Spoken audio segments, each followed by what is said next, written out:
he's of the position that it doesn't really matter because all women go through a hoe phase, and that he's mentioned that he's found that women that were virgins when he got with them, often, no matter how good he is to them in all realms, whether it's in the bedroom or in life in general, taking care of her, will at some point step out because they haven't had any other experience. Funny argument that he made was something along the lines of, what did he say? Oh, if his D is so good, then this guy's D must be better. So let's go and explore. So that's one angle that I've heard. That's not been my experience, and that's not what the data suggests. The research that's been done on marriage and men and women sticking together to raise kids over a long period of time is pretty clear. Women that have a large notch count and started accumulating notches younger in life. So let's use two examples. Becky, who started accumulating notches at 14, and when you meet her in her late 30s or in her late 20s or 30, let's just call it, she's accumulated a notch count into 3 or 4 figures maybe, is less desirable than a woman that started to accumulate notches at 23 and was only with 2 guys. The data on this seems pretty clear. It's obvious that marriages, if you're going to use marriage as a yardstick, are more prolonged and of higher quality when a woman hasn't been the village bicycle. The percentage of your chance of having a divorce and her leaving, and women initiate them 70 to 80% of the time still, by the way. Women still get 70 to 80% of the custody orders. The vast majority of wealth flows from the father to the mother. So if you're going to take on the risk of all this, I don't think that you want to do it with a chick that's got a large notch count.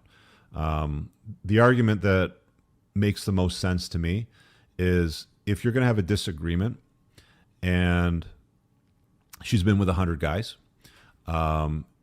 what's going to stop her from saying, well, F this guy, I'll just go to 101, right? Because she's conditioned. She's used to moving from guy to guy. There's not a lot holding her to the guy. So I think that purity matters. It's one of the things that I think that you should vet for. You're not going to get an honest answer. You're not going to be able to sit her down and be like, okay, so tell me, how many guys have you been with, sort of thing. You have to establish it through lifestyle. Was she with one guy for her entire 20s when you met her at 30? Okay. If that's the case, chances are it's probably just a very low notch count, like 1 or 2. Okay.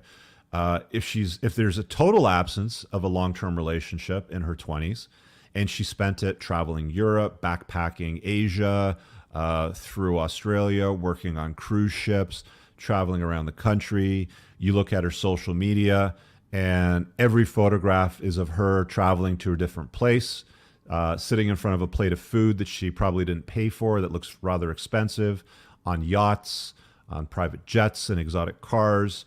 She's been around the block. You kind of establish it through lifestyle. Some guys will be like, oh, well, just ask her and then double or triple the number. Okay, fine. That's one way to do it. The bottom line is her past matters to you because your future matters to her. Am I going to be able to preside and protect and provide? Good. I'm glad that you see that as valuable to you because it is valuable. But did you, and I want to know her past, did you run around? Did you share your body with a lot of dudes? Because that's not desirable for a whole bunch of reasons. There's some really, really weird and disgusting things that have been researched and studied and proposed, which I'm not even going to get into. They've done fruit fly studies on this sort of stuff where it's like they found DNA in the bodies of the females that wasn't from the father or anybody else. It's just guys that she spent time with. And again, this study hasn't been replicated in humans yet, but you see a lot of the guys on the interwebs using that argument to dissuade you, obviously, from that. And whether it's true or not, I don't know. But there's a canary in the coal mine there. The other note that I have here is you want to stay away from the alpha widows. If she has an attachment to a guy from her past. Okay, so here's an interesting stat. When they survey women in marriages, 50% of women in marriages admit to having a backup plan. Now, let's just paint a picture here. You're a woman, you're married, you've taken vows, you have his children now. Why do you have a backup plan? Why would you admit to having a backup plan? It's an interesting question because 50% of women admit to having a backup plan. Having a backup plan is duplicitous, it's deceitful. The guys generally don't know that she has a backup plan. She's generally not exercising a backup plan. The backup plan is usually an ex-boyfriend, a friend, a work husband maybe. What else do they call? Even gay guys sometimes too. You know, they'll be like there's a lot of dudes that will use what's called sneaky fucker game to sort of like get into a woman's orbit. And there's any number of ways to do it. They can play the friend zone. They can do any number of things. This is very common through much of the animal kingdom, actually. There's a lot of sneaky fucker game out there where like males will sort of sneak into the female sort of zone. And usually they pretend to be a female or they'll disguise themselves somehow. Very, very interesting stuff when you get into the animal kingdom and how... this deception sort of works. I think it's covered in The Evolution of Desire by David Buss, so you can learn more about it there. But you don't want her having a backup plan. You don't want her having a connection to any guys from her past, especially guys that she pined for, that she failed to lock down. The definition of an alpha widow is a guy that she was either with or wanted in her past, but was unable to secure him, and he got away.